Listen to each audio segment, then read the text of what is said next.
রাশেদ, আমার প্রশ্ন হলো যে হঠাৎ করে কিন্তু আওয়ামী লীগ নিষিদ্ধ নিয়ে সবার মধ্যে তোড়জোড় শুরু হয়ে গেছে এবং আপনারা গণ অধিকার পরিষদে আজকে থেকে গণস্বাক্ষর শুরু করলেন, আগে কেন হয়নি? দ্বিতীয়ত হলো যে একটা একটা করে শেষ করে নিন।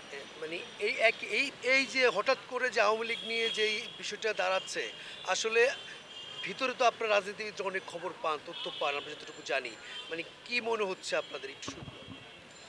না, হঠাৎ করে না। গণ অধিকার পরিষদ শুরু থেকেই বলে আসছে যে গণহত্যাকারী দল আওয়ামী লীগ বাংলাদেশে কোনো রাজনীতি করতে পারবে না।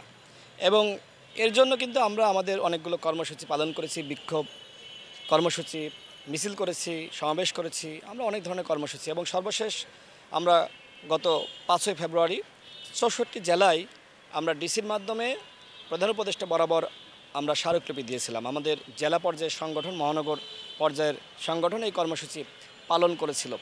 কিন্তু এখনও পর্যন্ত সেই চিঠির বা স্মারকলিপির কোনো উত্তর আমরা পাইনি। বরং প্রধান উপদেষ্টা উল্টো তিনি বলেছেন যে আগামী নির্বাচনে আওয়ামী লীগ অংশ নিবে কি নিবে না সেটি আওয়ামী লীগের দলীয় সিদ্ধান্ত। গণহত্যার পরে কোনোভাবেই আওয়ামী লীগ দল হিসেবে সিদ্ধান্ত নিতে পারে না, সিদ্ধান্ত নিতে হবে সরকারকে। এবং কী সিদ্ধান্ত? সেটি হলো আওয়ামী লীগকে নিষিদ্ধ করা। এবং আমরা মনে করি যে এর বাইরে অন্য কোনো সিদ্ধান্ত আসলে বাংলাদেশের জনগণ গ্রহণ করবে না, রাজনৈতিক দলগুলো গ্রহণ করবে না। হয়তো কৌশলগত কারণে কোনো দল আওয়ামী লীগ নিষিদ্ধের ব্যাপারে যেভাবে জোরালোভাবে জনগণের প্রত্যাশা ছিল কথা বলছে না। কিন্তু আমি মনে করি যে প্রত্যেকটা দল যখন প্রধান উপদেষ্টা ডাকবে, জাতীয় সংলাপের আহ্বান করবে আওয়ামী লীগের নিষিদ্ধের ব্যাপার, গণহত্যা বিষয়ে, তখন প্রত্যেকটা দল কিন্তু তাদের স্বাক্ষর দিতে বাধ্য থাকবে আওয়ামী লীগের নিষিদ্ধের ব্যাপারে, কারণ পাবলিক সেন্টিমেন্ট কিন্তু সেই দিকে। সুতরাং আমরা সরকারকে বলবো যে পাবলিকের যে সেন্টিমেন্ট, সেই সেন্টিমেন্ট ধারণ করেন।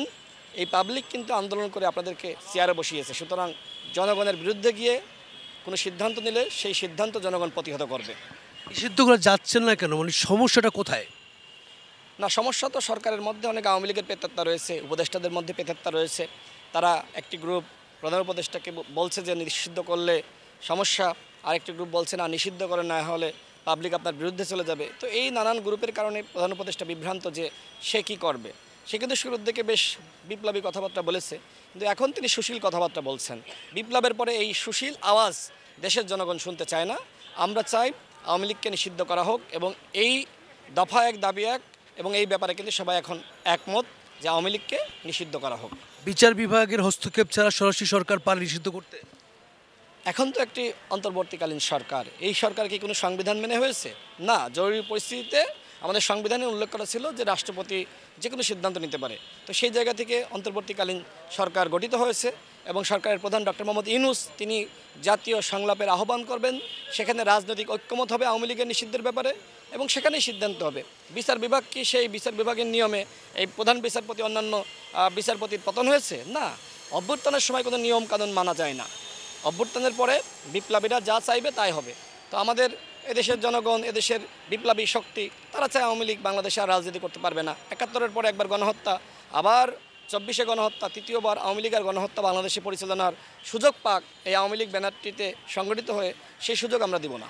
আমরা দেখছি যে আওয়ামী লীগ নিষিদ্ধের ব্যাপারে সব রাজনৈতিক দল একমত না। আমি যতদূর জানি সব দল একমত। প্রধান উপদেষ্টা ডাকুক, ডাকলেই প্রমাণ হবে যে সব দল একমত কিনা। প্রধান উপদেষ্টা কেন ডাকতেছেন না? তিনি ডাকুক আমাদেরকে।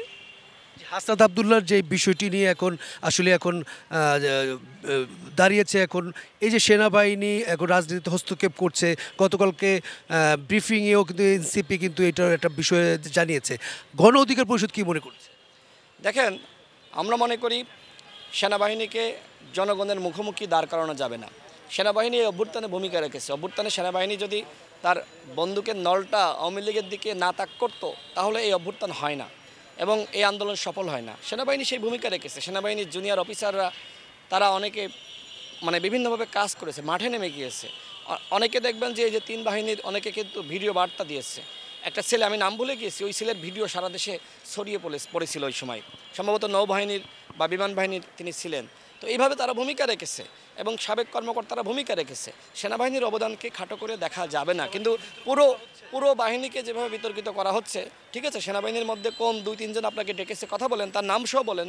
আপনি কেন ডাকলো আপনাকে, মানে সম্ভবত 11 বা 12ই মার্চ, আপনি এতদিন পরে কেন বলতেছেন? সাথে সাথে বলতেন, আপনি এত বিপ্লবী, সাথে সাথে বললেই আমরা বুঝতাম যে আপনি অনেক বড় বিপ্লবী। দেখেন ওই সময় তো আওয়ামী লীগও তাদেরকে ডেকেছিল, আওয়ামী লীগের ডিজিএফআই তাদেরকে ডেকেছিল, তারা গিয়েছিল। তো যাই হোক, তারপরে ওইটা কিন্তু প্রকাশ্যে এসেছিল।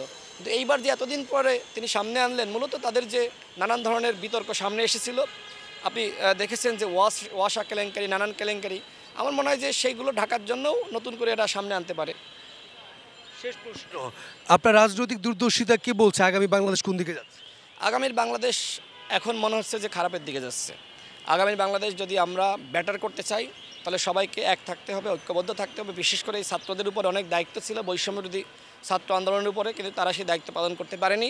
তারা এখন তাদের কেউ কেউ পদত্যাগ করে দলের দায়িত্ব নিয়েছে, নতুন দল গ্রহণ করেছে, সেদিকে তারা বেশি ফোকাস দিচ্ছে। তারা যদি গণপরিষদ চাইতো তাহলে তখনই বলতো, সংবিধান নতুনভাবে চাইলে তখনই বলতো, কেন ওই ধরনের হাসিনার সংবিধান মেলে হাসিনার রাষ্ট্রপতির কাছে আসলে তারা শপথ নিল? এটি তো তারা অন্যায় করেছে। তা আপনি আজ থেকে 6 মাস 7 মাস আগে যেটি পারতেন, এখন আপনি সেটি পারবেন না। এখন আসলে ওই ধরনের পরিবেশ পরিস্থিতি নাই, বাস্তবতা নাই। সুতরাং যে ভুল আপনারা করেছেন, এই ভুলের আর খেসারত দেওয়ার কোনো সুযোগ নাই। গণ অধিকার কি মনে করছে, আওয়ামী লীগ ফিরছে? আওয়ামী লীগ তো ফেরার সুযোগ নাই ভাই। সরকারের প্রধানও যদি চাই, তা আওয়ামী লীগ ফিরতে পারবে না। আওয়ামী লীগ কোনোভাবেই বাংলার মাটিতে আর রাজনীতি করতে পারবে না। আমরা তো আমাদের মাত্র সংগ্রাম শুরু করেছি। যদি এই সংগ্রাম আরও বড় করা লাগে, আমরা আরও বড় করব। আমরা সারা দেশে আমাদের অবস্থান কর্মসূচি আমরা পালন করব। অন্যান্য দলকে বলবো, আপনারা নামেন। আওয়ামী লীগকে নিষিদ্ধ করার ব্যাপারে সবার ঐক্যবদ্ধ হতে হবে।